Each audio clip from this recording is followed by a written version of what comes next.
magkakagulo daw. In the first place, dapat ikaw Amy Marcos ang magsabi na huwag magkagulo. Maging mahinahon. Sumunod sa proseso ng batas at gawin ng tama. Pero sabi po ni Amy Marcos, magkakagulo. Anong klaseng utak to, Amy? Tao ka pa ba? Bobo ka ba? Ano yun? Anong klaseng utak yan? Alam niyo mga kababayan, alam ko, naintindihan natin na merong utang na loob po si Amy Marcos sa mga Duterte.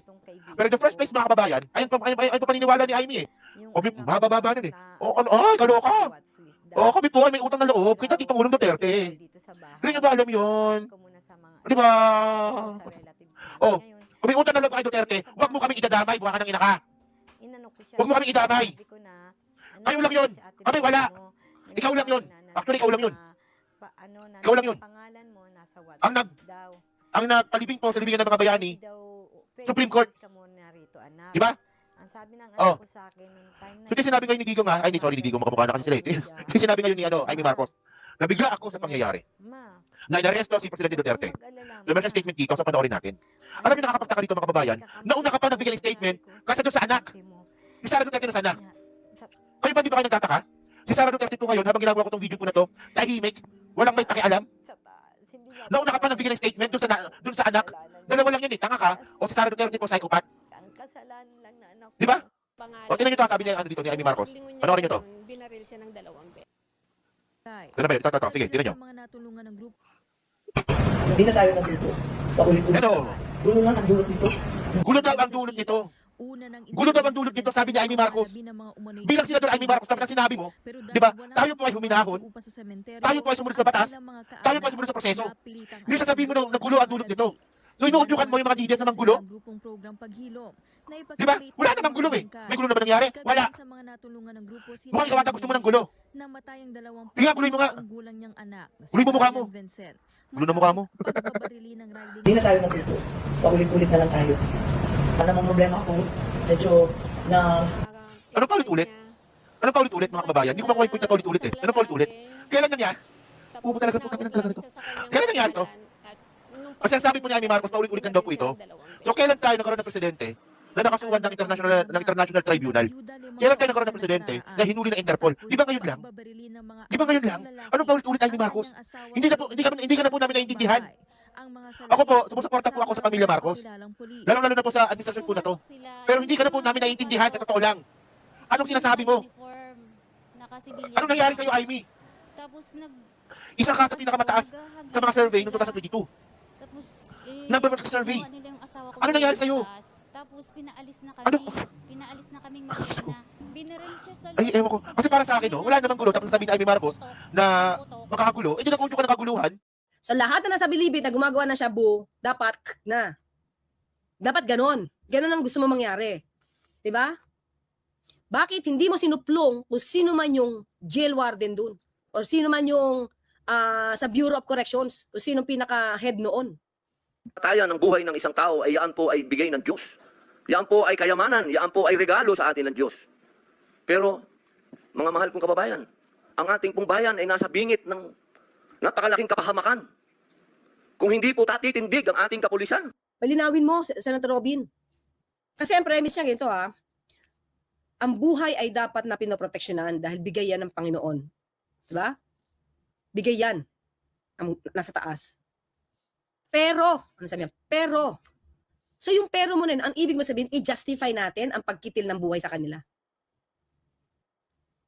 I-justify natin? Kung hindi po tatayo ang ating mga law enforcement, tayo po ay tatalunin ng mga sindikatong nag-ahari na nagluluto na ng mga droga kung saan-saan. Mga mahal kong kababayan, ang datos po ang magsasabi na nung sa panahon ni Pangulong Rodrigo Roa Duterte, masasabi ko na po na natakot ang mga kriminal. Okay, teka lang. Mayroon akong papakita mga kaklir. Wait lang Hindi yan totoo. Hindi yan totoo. Sige, pakinggan natin to share ko to. Ikaw buti na lang, inaral to. Nakitang record. Sabi ko sa iyo, kaya tanong natin ito, anong alam mo Senator Robby? Huwag kang puro daldal, wala kang papel. Puro ka lang kwento. Pakinggan natin. Anong date na memorandum ng double barrel? July 2016. O July 2016. Ang datos na sinubmite sa Senado ay crime index July 1, 2016 to April 21, 2018. Nakakalungkot na bilang abogado, alam niya dapat yun. Kung talagang emotional siya, mabigat para sa kanya, yung mga krimen, yung nakikita niya yung dugo ang bata, patay na. Sige. Hindi mo pwedeng ilagay sa kamay mo ang batas. Kahit nga ang gobyerno, hindi nilalagay sa kamay niya ang batas. Dinadaan niya sa proseso. Again, a civilized government can do nothing less than provide an ensured due process to anyone and everyone. Gaano man kasama, gaano man kabigat sa dibdib natin. Dahil ulitin ko, hanggang hindi ikaw mismo yung inaakusahan ng mali, hindi mo mararamdaman yung bigat at kahalagahan nito. May isa pa ako. Yan, siguro ang gusto ni Senator Robin, okay lang magkitil ng magkitil. Kasi feeling niya baka hindi naman civilized society tayo under the Pangulong Duterte. Nais talakayin.